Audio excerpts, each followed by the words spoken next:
Dan saya dengar sudah ada somasi, ya, sudah ada somasi dari Gerakan Pemuda Ansor kepada channel Benteng Nusantara ini untuk meminta maaf, ya, 2 kali 24 jam. Iya. Ya, tunjukkan wajahmu, tunjukkan mukamu, kata orang Medan.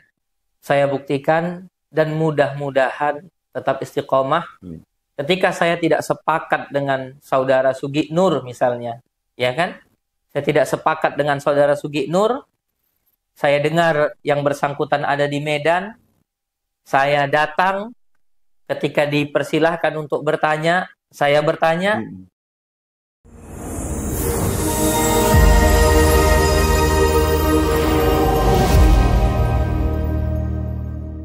Assalamualaikum warahmatullahi wabarakatuh. Waalaikumsalam warahmatullahi wabarakatuh. Sahabat-sahabat Malim Mudo dimanapun berada, mudah-mudahan tetap sehat, tetap semangat dalam mewujudkan Islam rahmatan lil alamin, memperjuangkan akidah Ahlussunnah wal Jamaah yang tasamuh, yang toleran dan membawa rahmat bagi seluruh alam. Amin ya rabbal alamin. Ustaz, mohon izin Ustaz. Ya. Apa kabar Ustaz? Alhamdulillah sejauh ini sehat. Semoga Bang Ferry dan sahabat-sahabat yang setia di channel Malim Mudo juga sehat selalu pastinya. Alhamdulillah. Amin ya rabbal alamin. Nah, mudah-mudahan channel ini bisa membawa manfaat tentunya dari bahasan-bahasan kita yang nantinya tentu akan kita tanyakan kepada guru kita, Al-Ustadz Ahmad Muzani Al-Fadani. Nah, Ustadz, mohon izin. Ya. Ini kan belakangan ini udah beberapa waktu yang lalu sebenarnya Ustadz. Kan ada muncul satu kehebohan. Ya. Yaitu adanya penelitian oleh seseorang ya yang ingin membuktikan bahwa nasab Ba'alawi yang ada di Indonesia itu tidak sah atau tidak jelas asal usulnya, begitu Ustaz kan? Tidak sah sebagai zuriat Rasulullah. Begitulah Ustaz, kira-kira Ustaz. Nah, pandangan Ustaz tentang fenomena ini pada awalnya bagaimana Ustaz? Secara pribadi saya itu melihat penelitian masalah nasab Ba'alawi apakah bersambung kepada Sayyiduna Rasulullah Shallallahu Alaihi Wasallam atau tidak. Sebenarnya saya tidak begitu paham ya soal nasab ini, dan saya tidak mengerti tentang ilmu nasab begitu. Hanya saja yang saya sayangkan ya terhadap beberapa pihak yang mengaku habaib, yang mengaku zuriat Rasulullah Shallallahu Alaihi Wasallam, tetapi oknum-oknumnya, beberapa lah ya, oknum-oknumnya sangat-sangat tidak mencerminkan akhlak Nabi kita, Nabi Muhammad Shallallahu Alaihi Wasallam. Dan saya khawatir ini bisa menjadi bumerang untuk umat Islam begitu. Misal, orang selama ini kan selalu mendengar bahwa akhlak Nabi itu luar biasa, ya kan, baik kepada sesama Islam atau kepada orang yang berbeda agama dengan Nabi Shallallahu Alaihi Wasallam. Ya, Nabi itu sangat pengasih, sangat penyayang, disenangi baik oleh kawan ataupun lawan, begitu kan? Ini kan selalu kita sampaikan, terlebih-lebih di dalam maulid-maulid Nabi kita, Nabi Muhammad Shallallahu Alaihi Wasallam.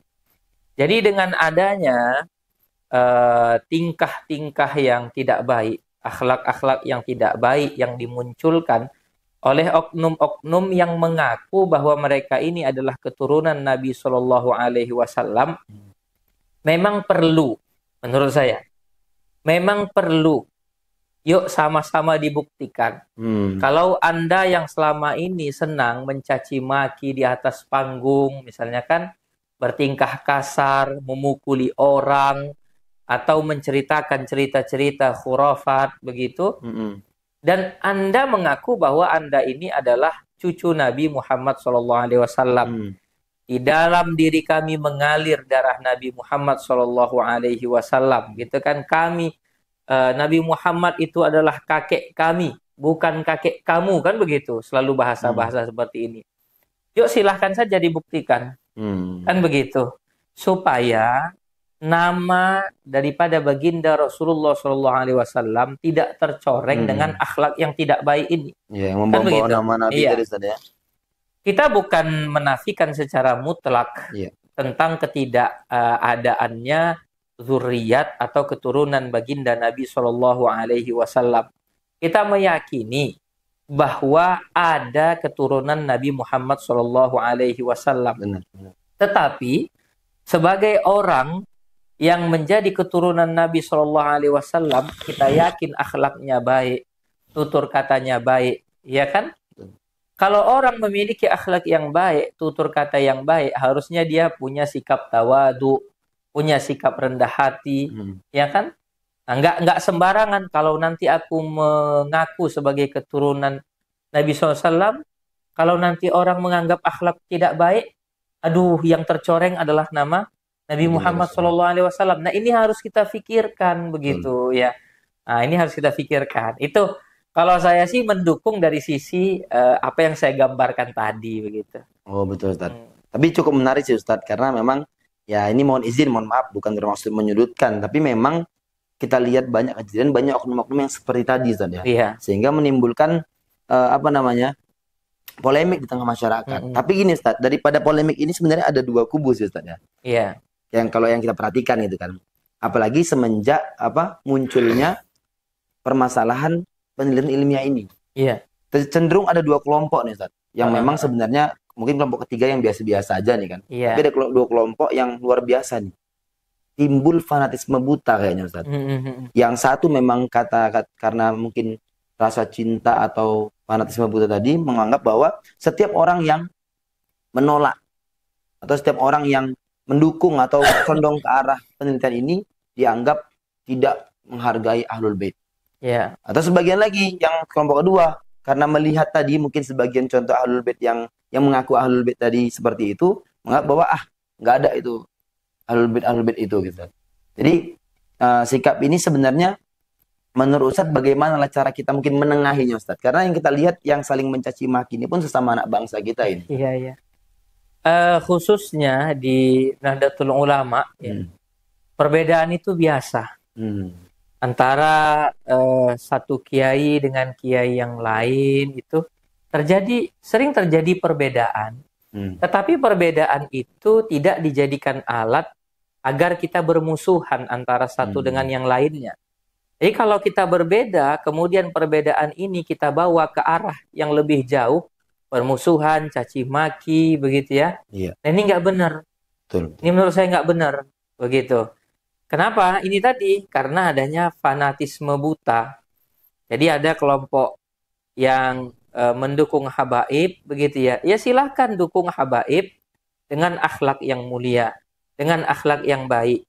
Kita mendukung orang yang kita anggap sebagai zuriat Nabi, tetapi kita mendukungnya bukan dengan akhlak Nabi. Betul. Nah, ini nggak benar, begitu. Ya, ini nggak benar. Masuk akal. Iya. Atau kita yang katanya mendukung kelompok yang menafikan nasab Ba'alawi itu bersambung kepada Nabi Shallallahu Alaihi Wasallam, silahkan dukung secara ilmiah.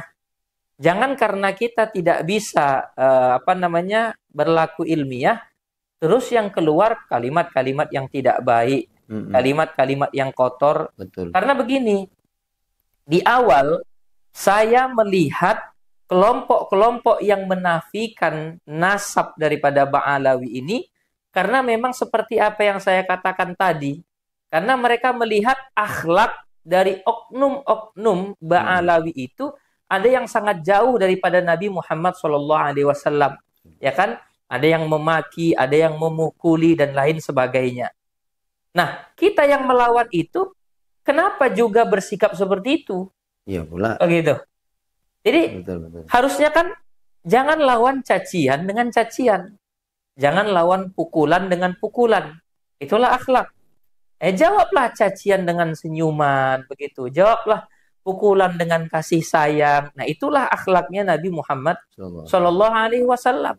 Jadi kita menafikan nasab orang lain karena melihat akhlaknya nggak mungkin ini cucu Nabi Sallallahu Alaihi Wasallam. Tetapi kita menjawabnya juga dengan akhlak yang tidak baik, begitu. Makanya ini nggak benar. Makanya saya sangat terkejut sebenarnya, Bang Ferry. beberapa waktu lalu ada di antara oknum yang katanya menolak nasab Ba'alawi, ya. Tetapi justru ya di sini saya melihat karena Rais Am kita ya, Kiai Haji Miftahul Akhyar, ya mungkin beliau dengan beberapa pertimbangan beliau memiliki sikap yang berbeda. Entah itu sebagai upaya beliau untuk mendamaikan anak bangsa, mempersatukan anak bangsa. Ya sudah, kita nggak perlu ribut-ribut lagi, begitu ya. Nah akhirnya, karena sikap beliau itu, ada beberapa oknum yang membela nasab Ba'alawi, nanti kita tampilkan ya, sahabat-sahabat sekalian, sampai mengeluarkan kata-kata yang tidak layak, yang diarahkan kepada Kiai Haji Miftahul Akhyar sebagai pimpinan tertinggi Nahdlatul Ulama. Ya, beliau Rais Am, pengurus besar Nahdlatul Ulama. Ini bahasanya sangat-sangat tidak baik, begitu ya. Luka menganga warga Nahdliyin ulah si tua bangka. Ini kan kalimat yang tidak baik yang diarah. Beliau ini adalah ulama kita. Beliau ini adalah sesepuh kita. Orang yang harus kita hormati, orang yang harus kita ta'zimi. Dan marwah Nahdlatul Ulama harus kita jaga. Betul. Jangan sampai keluar bahasa-bahasa seperti ini.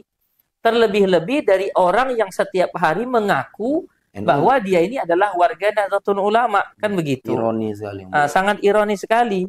Terlebih-lebih di channel YouTube Benteng Nusantara ini. Dikatakan, ya Allah, Rais Am PBNU ternyata kiai tukang fitnah. Na'udzubillah min dzalik. Ya, ini saya secara pribadi atas nama warga Nahdlatul Ulama. Saya tidak mewakili sebagai pengurus Nahdlatul Ulama, saya tidak mewakili sebagai pengurus apapun begitu. Secara pribadi, sebagai warga Nahdlatul Ulama, saya meminta kepada dua orang ini. Yang pertama, kepada orang yang memaki Rais Am, Kiai Haji Miftahul Akhyar, ya, terlebih-lebih kepada yang memfitnah beliau sebagai tukang fitnah. Ini channel Benteng Nusantara. Dan saya dengar sudah ada somasi, ya, sudah ada somasi dari Gerakan Pemuda Ansor kepada channel Benteng Nusantara ini untuk meminta maaf. Ya, 2 kali 24 jam. Ya, tunjukkan wajahmu, tunjukkan mukamu, kata orang Medan. Kalau kau berani, kata orang Medan, mana mukamu? Tunjukkan mukamu, gitu ya. Jangan berlindung di balik channel Benteng Nusantara ini. Dan untuk orang yang mengatakan mohon maaf kepada Rais Am dengan bahasa-bahasa yang tidak baik, tidak layak, bahasa orang tua ya. Tua bangka. Tua bangka, innalillah. Ini na'udzubillah min dzalik. Bahkan untuk orang biasa pun nggak layak diucapkan, apalagi sangat tidak layak, apalagi kepada orang yang mengaku dia adalah kader Nahdlatul Ulama atau warga Nahdlatul Ulama. Awalnya dia menulis kalimat itu, tetapi kemudian diedit, ya, dirubah dengan kalimat luka menganga warga Nahdliyin. Nah, ini lagi membawa-bawa istilah Nahdliyin. Untuk apa? Untuk memprovokasi warga Nahdliyin. Kalau seandainya kita tidak sepakat, ya, dengan nasab Ba'alawi, silakan, itu urusan tiap-tiap orang. Urusan masing-masing orang. Tetapi jangan ketidaksepakatan kita ini, ya, kemudian membuat kita memprovokasi orang lain, mengadu domba anak bangsa, terlebih-lebih mengadu domba sesama warga dan kader. Ini tidak benar. Ini tidak benar. Ini saya secara pribadi meminta kepada orang-orang ini, saya meminta untuk minta maaf, ya. Dan saya yakin Rais Am, Kiai Haji Miftahul Akhyar adalah orang yang mempunyai akhlak yang luar biasa. Saya yakin beliau sudah memaafkan sebelum orang lain meminta maaf. Tetapi tunjukkanlah adabmu jikalau kau mengaku sebagai warga Nahdlatul Ulama. Minta maaflah kepada Kiai Haji Miftahul Akhyar. Itu permohonan saya. Ya, ini seharusnya permohonan yang harus diindahkan oleh kalian semua lah ya, yang terlibat di dalamnya. Mudah-mudahan Allah berikan hidayah kepada saudara-saudara sekalian, dan mungkin menjadi pesan bagi kita semua, Ustaz ya, khususnya warga Nahdliyin, agar jangan sampai terprovokasi. Dan kemudian mestinya juga kita harus menjaga kehormatan kiai kita, menjaga kehormatan ulama kita, karena tak mungkin ini ada orang-orang yang mengaku ingin mencari kebenaran, tapi kok dengan cara-cara yang nggak benar. Iya. Apalagi sering kita mengatakan bahwa NU ini adalah organisasi keramat. Nahdlatul Ulama didoakan oleh wali-wali Allah Subhanahu wa Ta'ala. Siapapun yang terpilih menjadi Rais Am dan pengurus-pengurus di Nahdlatul Ulama sudah pasti mendapat ridho daripada aulia-aulia Allah Subhanahu wa Ta'ala. Jangan kita lukai perasaan mereka. Jadi jangan kita lukai perasaan ulama-ulama kita yang mendapatkan ridho daripada muassis, daripada pendiri, daripada wali-wali ya Nahdlatul Ulama, jangan sampai kita lukai. Nanti khawatirnya Allah cabut keberkahan yang ada pada kita. Nah, itu saya sangat-sangat takut. Jadi kalau memang kita tidak sepakat dengan nasab Ba'alawi, silahkan saja dibahas, buktikan dengan ilmiah begitu. Nah, silahkan bertemu, ya kan? Ini sampai sekarang tidak ada pertemuan. Sampai sekarang antara Rabithah Alawiyah dengan pihak yang menolak, sampai sekarang tidak ada pertemuan. Apakah tidak ada i'tikad baik di antara mereka untuk menyelesaikan ini? Begitu. Iya. Kenapa harus dibiarkan terus-menerus? Kenapa? Iya, harus dibiarkan terus-menerus bergulir. Yang ujung-ujungnya kita sesama anak bangsa, sesama warga, akhirnya saling caci maki. Iya, betul. Iya kan? Dan fokus ke masalah itu lagi. Iya, tidak fokus lagi ke masalah itu. Ayo, selesaikanlah. Begitu. Ya, dan saya berharap agar warga Nahdlatul Ulama, yuk, mari sama-sama kita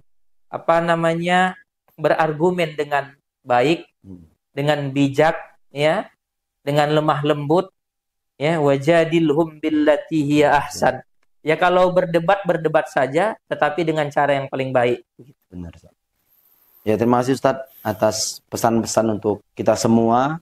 Ini menjadi atensi besar bagi kita semua para warga Nahdliyin khususnya dan seluruhnya sahabat-sahabat Malim Muda pada umumnya, agar selalu berhati-hati dalam menyampaikan argumen, agar selalu memperhatikan apa yang hendak kita sampaikan baik secara langsung maupun di media sosial, ya Ustaz ya. Iya.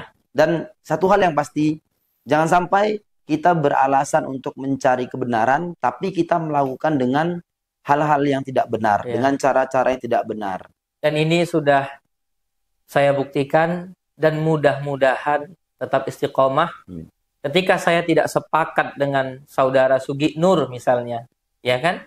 Saya tidak sepakat dengan saudara Sugi Nur, saya dengar yang bersangkutan ada di Medan, saya datang, ketika dipersilahkan untuk bertanya, saya bertanya, ya kan? Nah, karena saya menganggap bahwa sering sekali kalimat-kalimatnya itu menyinggung perasaan warga Nahdlatul Ulama, menjelek-jelekkan pengurus kiai-kiai, ulama-ulama di NU. Nah, kita datang, kita tanya baik-baik, kan begitu. Kalau kemudian kita diusir, ya sudah, kita keluar, kan begitu. Jadi tidak kemudian kita keluar di media sosial dengan kalimat-kalimat yang tidak baik. Ini bukan akhlaknya umat Islam. Betul. Ya, jangan gara-gara ini kemudian nanti Islam tercoreng namanya dengan tingkah orang-orang seperti itu. Jangan sampai terframing Islam ini sebagai agama tukang ribut. Iya. Agama tukang berantem. Jangankan sama agama lain, sesama agamanya saja beda pendapat langsung cokol-cokolan.